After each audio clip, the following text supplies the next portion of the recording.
Look at that rainbow. Oh my God. It's so beautiful and it's huge. This is the second time the rainbow has appeared, guys. Hello, hello, hello, hello. Good morning. Oh my God, guys. Welcome back to another video. Matire hede magashonoka kure otuko na muthenya niwe ngoro yakwa niwe yokete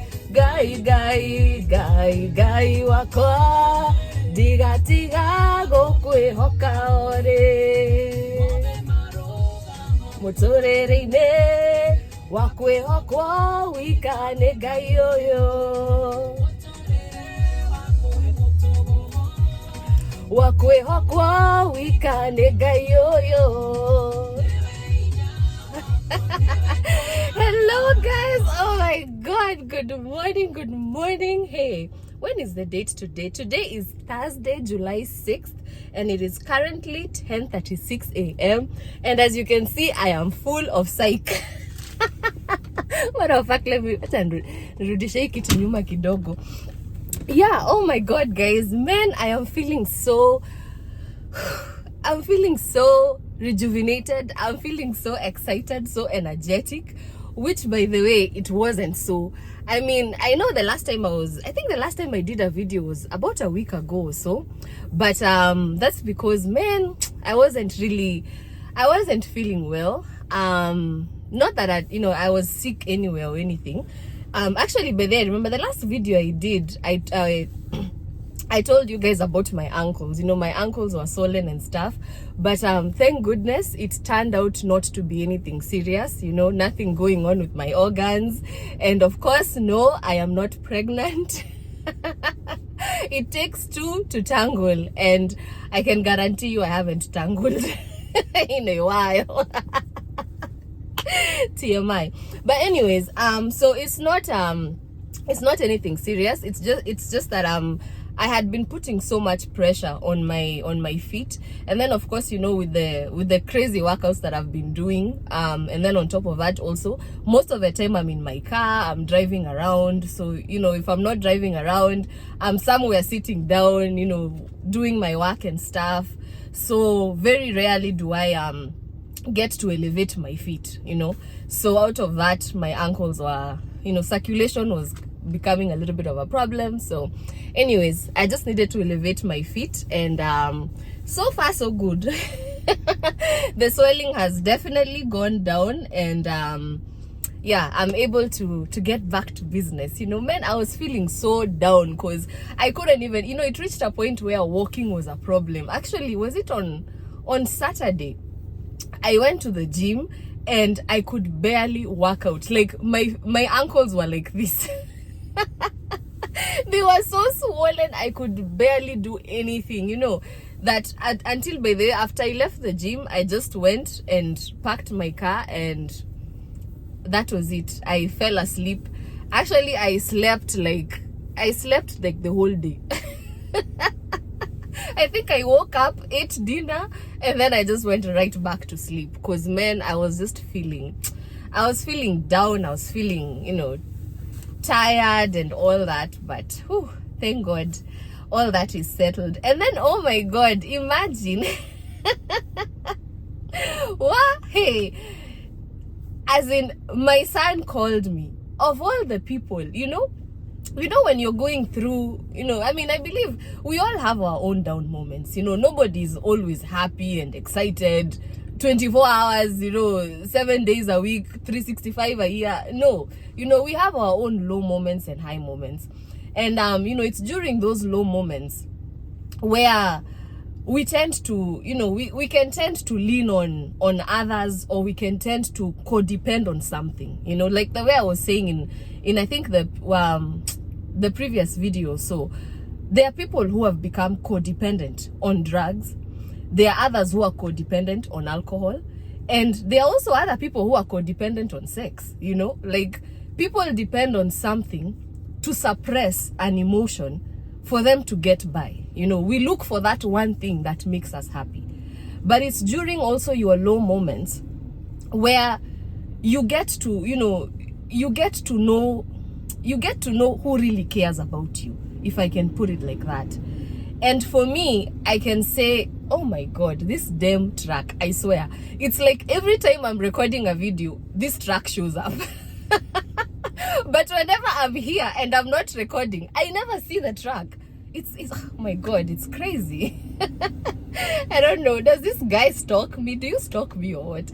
Anyways, so yeah, going back to what I was saying, I was feeling so low. Like I was just having a very low down weekend. You know, emotionally I was not okay. You know, I was not my emotions were not balanced. They were kind of all over the place, you know. So yeah, my son called me, you know, and he actually called me on Friday, because when I was doing some work when he called me, so there was no way I could pick up, because I was also trying to beat time. You know, I think I was trying to finish my assignments, and I needed to turn my assignment in before 5 p.m., you know. And the time he called me, I think, was like around 4 p.m. And I was at the library, and the library was closing at 4:45.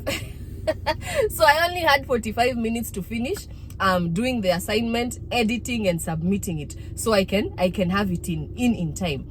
So my son, anyways, imagine he picked up my mom's phone and he started calling me. Oh my God, bebe.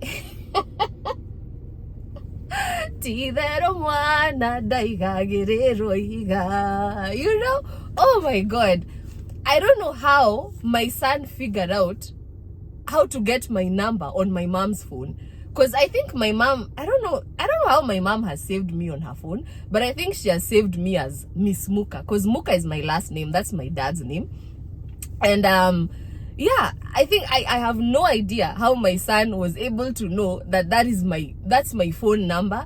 And he took the phone and he started calling me, and he called me like 7 times. Like by the time because the first time he called me, okay, the thing with him, he doesn't know that once you call someone, you're supposed to wait for the phone to ring until the person answers. Like my son usually calls, after it rings twice, he'll hang up and call again. Like he expects you to say hello on the first ring.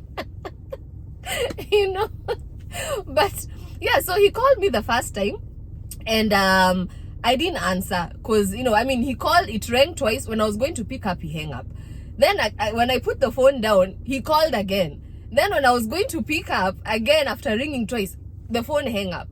So initially I thought maybe that's my mom trying to call me, but she's somewhere where she doesn't have network. So I figured, you know what, let me just finish doing my assignments, submit it on time, so that by the time I'm leaving the library, I can be able to call her back and see what's going on. But as it turns out, actually by the time I was leaving the library, my son had already called me 7 times. I found I had 7 missed calls. and 2 voicemails. Oh my God, imagine, he even left me a voicemail. But what touched me the most, he left me a voicemail and he was like, hello.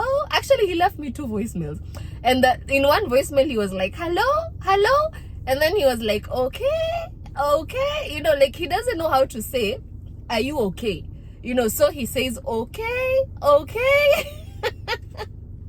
Oh my God, I almost started crying. You know, like the way I used to hear stories of like how kids are genuine, you know, children are normally connected to their mothers. You know, there's this connection or this bond that happens when the child is inside the stomach. But I never really used to think it's true, because honestly, me and my mom, we don't have a bond. Like me and my mom are not connected, you know. Like my mom doesn't know how to give maternal love. So even when I'm in a dark place or I'm feeling down, you know, like I would expect, you know, my mom to be the one to sense that I'm not okay, you know. But me and my mom don't have that kind of connection. So for a minute, I actually used to think that's a myth, that doesn't happen. Until my son called me and, you know, he left me the voicemail and he was like, okay, you know, like he wanted to know if I was okay. Matter of fact, I think if I can be able to share with you, I'll share with you the first voicemail where he left me a message. He's like hello, okay, bye. And then the second one, now that's the one that was longer. But oh my god. So yeah, that was a good start, because actually that's kind of like what started making me come out of my depressive state, because I think to some extent I was feeling a little bit depressed. I was feeling a little bit overwhelmed. Actually, not even depressed, let me say I was feeling overwhelmed. And I was feeling quite a bit emotional. And yeah, as in my son, oh my god. If he ever gets to watch this video, Baba, I love you so much. As in, you can take away, there's this saying that says you can take away a cow from the village, but you cannot take the village out of the cow. You can take my son away from me, but you cannot kill the love that we have for each other. And that's certified. But anyway, guys, oh yeah, and then on I think it was on Sunday, there's this lady, some random lady. She came. I was parked somewhere. I was cleaning my car, and this lady who came, she just came and parked her car right next to me, and she gave me this brochure. I don't know if you guys can see it. And the question on here says, how do you view the future? Will our world stay the same, get worse, or get better? Well, this is also another thing that happened. I was like, wow. Because the funny thing is, the lady came and parked her car right next to me, and then she came directly to me, and she was like, oh, I have these pamphlets I'm giving out, would you like one? So initially I asked, I was like, what's it about? Because I hadn't read it. And she was like, oh, it's just a pamphlet that talks about Jesus, the Bible, and all that. So she was like, I was like, yeah, on the inside, what the Bible says and all that. And then she told me there's a QR code in the back over here. If I can just scan it with my phone, it will bring up a link that will teach me about the Bible. But anyways, she came and told me, oh, she was one of these Jehovah Witness people. I know them from Kenya. When we used to live in Kenya, the Jehovah Witnesses used to go from door to door. They used to come knocking on our doors, preaching the Bible, talking about God. But in our house, well, my parents used to tell us not to open for them, like we should never welcome them in and stuff. And then another thing is, they were known for coming during times for eating. They will show up when it's lunchtime or it's about to be dinner time. So they can become guests at your table. But anyway, the lady came and she gave me this brochure. She told me she was a Jehovah Witness, and they were going around giving these pamphlets to people just to spread the gospel and stuff. So she asked me, actually, she was like, how do you view the future? And then there's this three questions over here that say, will it stay the same, will it get worse, will it get better? But the funny thing was, she told me she was going around giving these brochures to everyone, right? And where I was, there were like 4 or 5 other cars that were parked, but she came directly to me, she gave me this brochure, and then she left. She didn't go to any of the other cars. So I was like, okay. Man, I'm telling you, I felt like God was just talking to me. I was like, what? And yeah, my God, serving God is not in vain, because at your point of need, he will always meet you there. So anyway, this is what I decided I'm going to come on and talk to you guys about today. How do you view the future? Will our world stay the same, get worse, or get better? To be honest, when she first gave me this brochure, I was like, that's like a no-brainer. It's going to get worse. The way things are, as in every day we are just waking up to something new, like the unity that people used to have, the desire, the thirst, the hunger, the passion for success, for life, just being around each other is no longer there. If you look at something like the family institution has been broken. As in, nowadays, it's just one scandal after the other. Immorality and infidelity has become the new normal in marriages, to a point where nowadays when you think about marriage, you're like, what's the point of getting married? Because if you're a man and you have money, you can get any woman you want. You know, you don't have to be stuck with one. You have options, you know. And also vice versa, if you're a woman and you have money, you don't need to worry about having a husband. You know, there's all these young men, you know, who don't really want to work or want to do anything. You know, they want the soft life, they want the fast life. So you can get a young guy and put him up in your home, you know, as long as you're providing for him. I mean, that's the type of society we are living in, you know. And this goes back to what I was saying again in one of my other previous videos, that nowadays we have become codependent on something as a society. You know, there are people who have become dependent on drugs. There are people who have become dependent on alcohol, and there are even people who have become dependent on sex. Just the other day, I was there's a certain channel I was watching. You know, YouTube nowadays just recommends from me some very random videos. So it was one of those random recommendations from YouTube. And I was watching the video, and in that video, it was a guy's channel, but there was a young girl he was talking about in the video.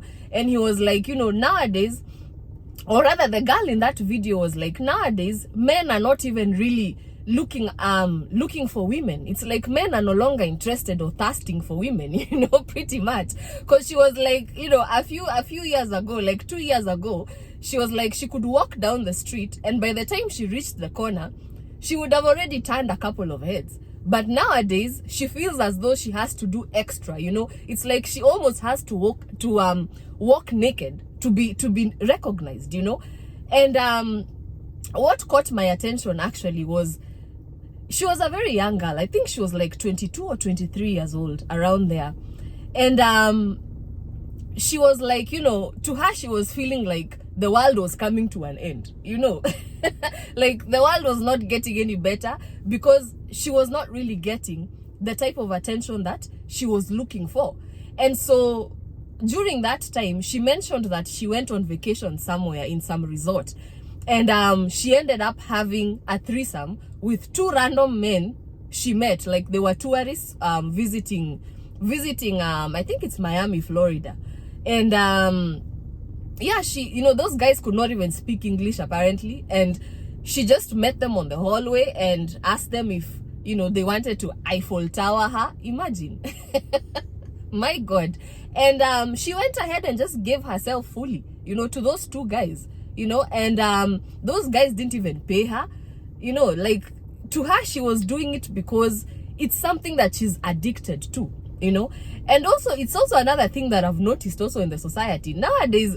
You know, it's like it has become normal for women to throw themselves at men, you know, especially women who look a certain way.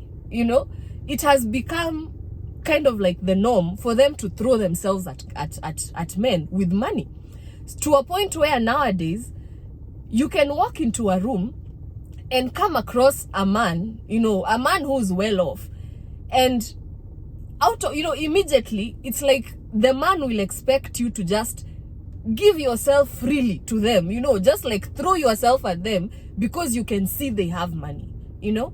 And that's something that actually really came to my attention. Like, I started paying attention to it about, you know, a week ago or so, because it's something that I've noticed. It has happened to me twice. You know, I've come across 2 men who, you know, very, very well off, you know, driving expensive cars, smelling, you know, a good expensive perfume and all that, but I could not even have a conversation with them, because from the minute they saw me, it's like they saw someone who was selling, you know, they saw a seller.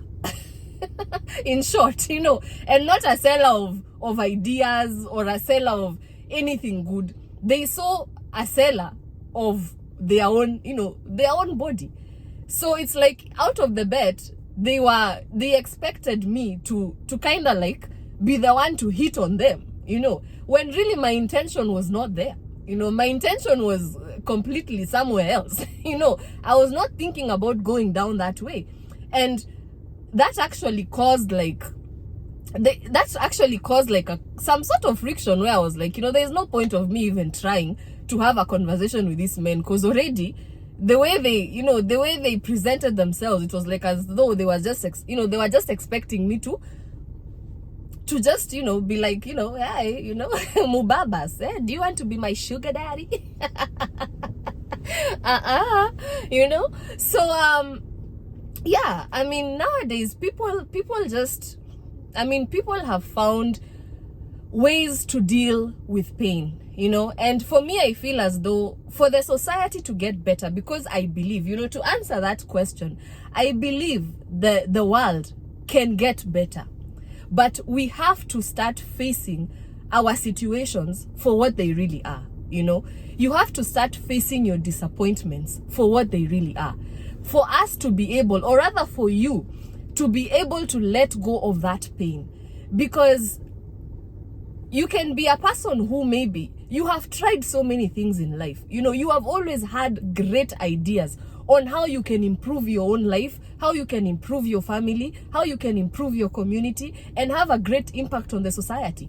But it's like everything you have ever dreamt about, every time you come up with an idea, somehow that, it never comes to pass. Either somebody else takes that idea and receives all the glory for it, that by the time you are getting to that point where you can contribute, to make the idea last, there's nothing for you to harvest, Or maybe every time you think of something, you lack the resources, you lack the support, to a point where now you find something else to make you, to help you cope with this feeling of failure, And I've come to realize and understand that failure is part of life. Yes, we don't like failing. Nobody likes to fail at anything. We don't like to be failures. And being a failure is also not something, to be glorified. But we also have to understand that failure is part of life. And when you fail at something, you have to accept, first of all, that yes, that is what I wanted. Those were all my dreams, all my desires. Like for me, I can say not all my dreams, but at least 70% of all the dreams I have ever dreamt of, for myself, for my family, for my community, for the society, have not come to pass. For me, they have not come to pass. And those that have come to pass, I did not get to enjoy them, And that's part of why I was feeling, I was feeling the way I was feeling. Because, lately I've been telling you guys I've been on a journey where I've been going back, in time and all that. And that, I realized, had an effect on me to some extent. Because the more I was going back in time, the more I was realizing how, the dreams that I have dreamt that never came to pass. Or the dreams that I dreamt, but I ended up seeing other people living the dream. And sometimes it's actually my enemies, my foes, my adversaries, people who did not mean well for me. They ended up just either messing me up and taking my place, or, all of that just really got me to a place where I was feeling overwhelmed. But that is where I found the meaning of everything. That is how I found my why. Because by me going back in time, I was able to identify my disappointments, situations in life that disappointed me and discouraged me, to a point where I felt like giving up in life. I told you guys this some time back. For me, I never used to see a future. I used to believe. In fact, my prayer was, when I die, I just want to become an eagle bird. Like, I'm so sick and tired of being a human being, because it makes no sense to strive so hard to succeed and yet continue failing, And then the people who are probably responsible for your failure are continuing to flourish. And they are continuing to flourish while continuing to oppress you, And there's really nothing you can do. It's either you join them and become exactly like them or worse than them, or exit. So for me, I was like, it's better I exit, because I don't want to join them and become like them or become worse than them, you know. So I mean, for me to go back in time, I had to identify what are the situations in life that disappointed me, you know, that broke my spirit to a point of even lacking motivation. And that is how I found my why, you know. To find your why, you have to go back. You have to look at yourself. Look at your situations for what they are and accept them and release that pain. Not unless you release. To heal your heart, first you have to heal your mind. And to heal your mind, you have to identify what is causing you to react in a certain way. Because in psychology, there's something called bias. There's something called explicit bias and implicit bias. Explicit bias is conscious thoughts and conscious behavior, whereas implicit bias is subconscious behavior, where you can be biased. You know, bias means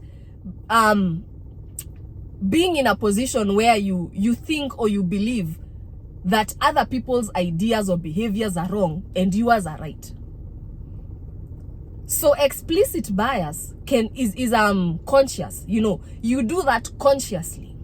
And implicit bias is when you do that subconsciously. And so in relation to actually I was this is now gossip. My God, I hope I haven't become a gossiper. But anyway, I was looking at the story of Samido and Karen Nyamu. You know, this is something that has been going on in Kenya for a while now. And to me, I was thinking, I'm like, you know, sometimes you can end up in a relationship because you're seriously looking for love. Because honestly, that whole situation reminded me of my own. It reminded me of my own. And it's interesting because Karen is also called Njeri. And I'm also called Njeri. But anyways, sometimes you can find yourself in a situation where you honestly believe that something is the solution to your problem, and you hold on to it and you fight for it because to you it's coming from a genuine place. And the reason I'm saying that is because there's this guy. Actually, before I gave my life to Christ, I think I've ever told you about this story before. There's a guy I met, and he ended up betraying me, and he betrayed me in a very deep and a very dark way that it took me. I actually just recovered from it the other day, because I forgot about it, or to some extent, I went through all the emotions and I healed from them, but I did not realize that I still needed to let go of that pain, because whenever I would think back about everything that happened, I was hurt. I was really hurt, and it took a lot for me to accept that yes, I was hurt, because sometimes as women, we are like, team strong, like what? We can get over things, but we are also human. And if you're in touch with your emotions, then you will come to realize that yes, there are certain things that happen that we may brush them under the rug as nothing, but really they impact our behavior and also our thoughts because they hurt our emotions.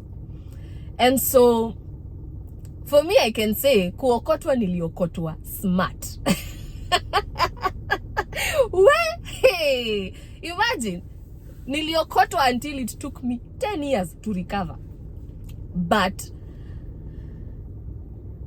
I had to go back and think about that moment and think about what was my intention when I got into that relationship.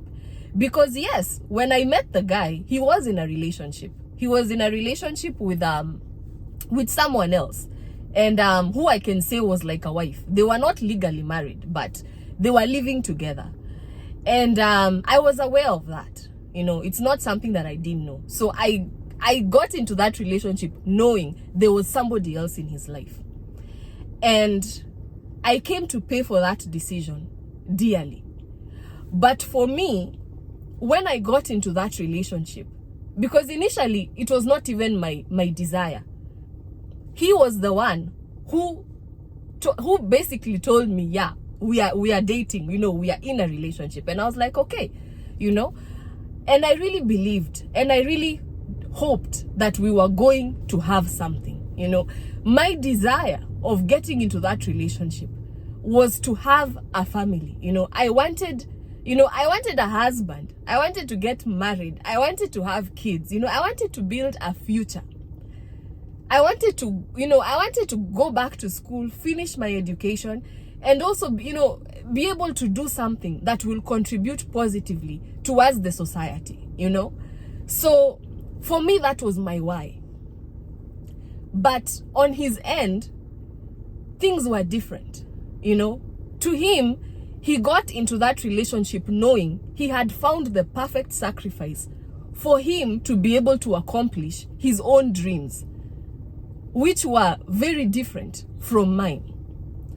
And so it took a while because I ended up losing a lot.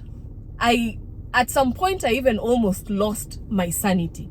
Maybe in the next video, I'll come back on Candy Talks and I'll give you that story. And I went through a very dark time, but I finally found my way out of it.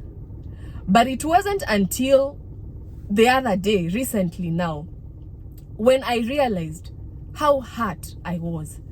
Because the love that I can say I had for him when I got into that relationship, at some point, it turned into complete hatred.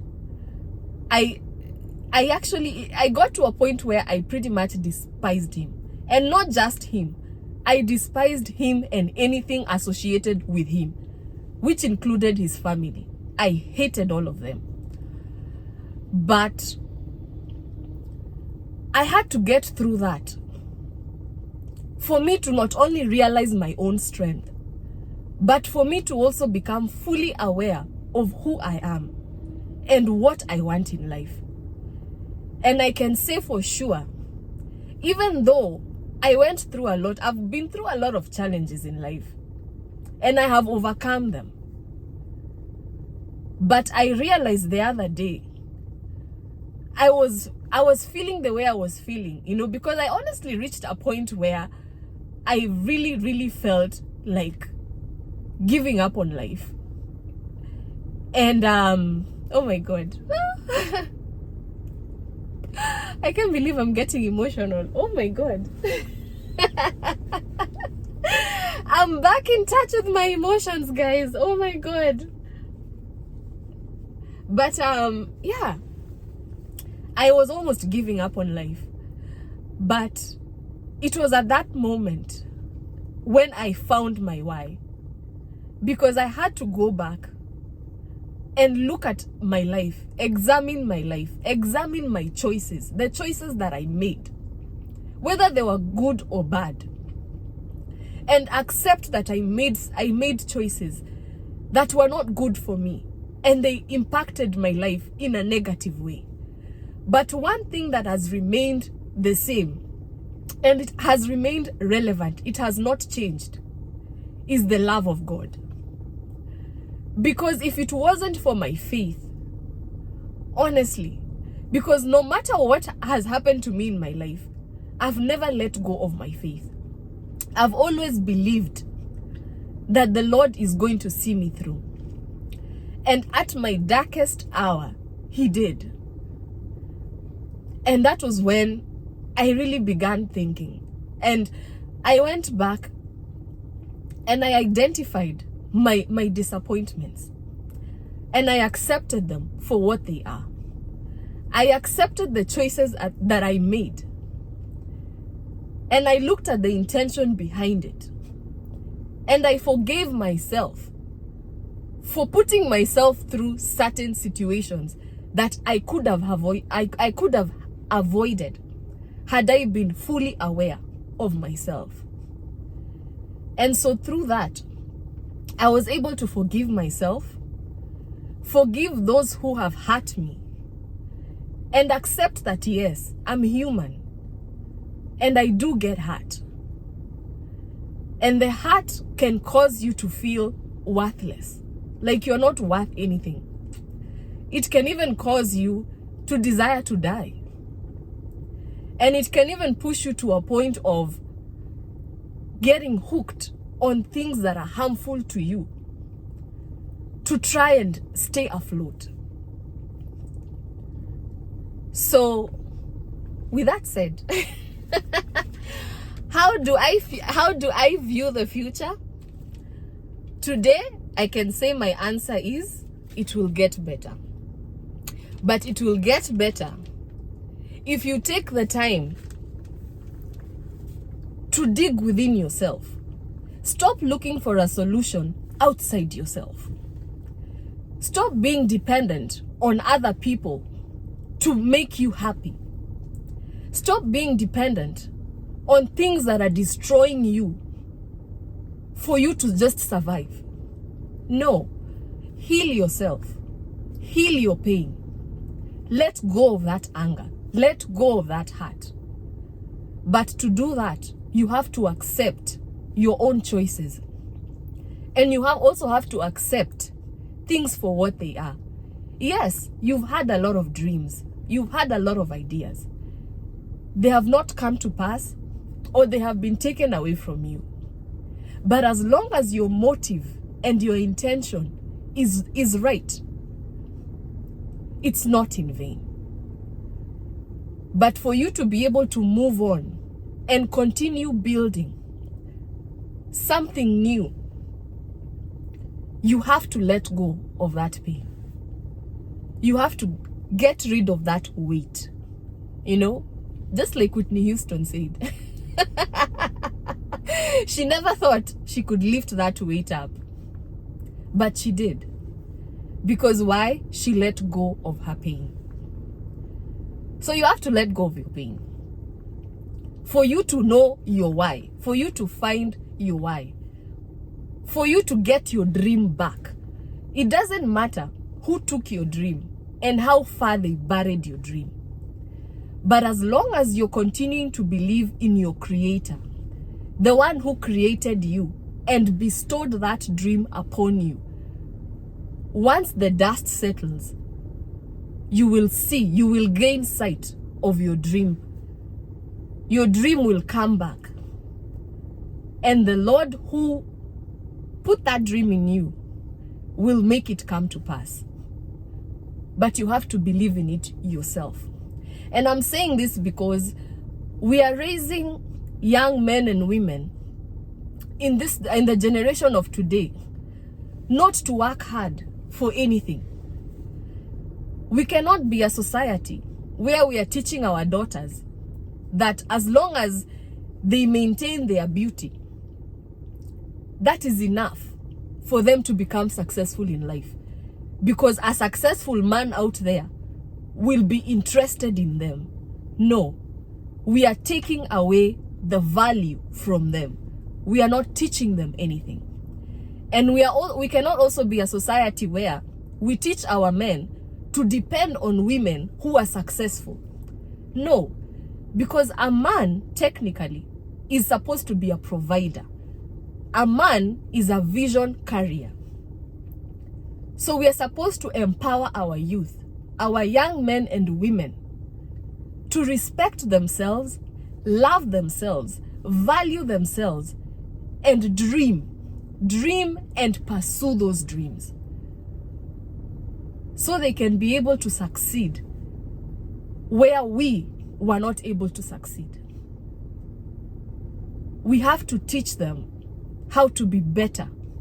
And the only way we can be able to genuinely do that as parents is by letting go of our own pain. Let it go. But first, you have to identify it. So go back look back in time. Yes, it's a very hurtful process. It will bring up a lot of emotions that may feel as though they are drowning you. But that is the process to healing.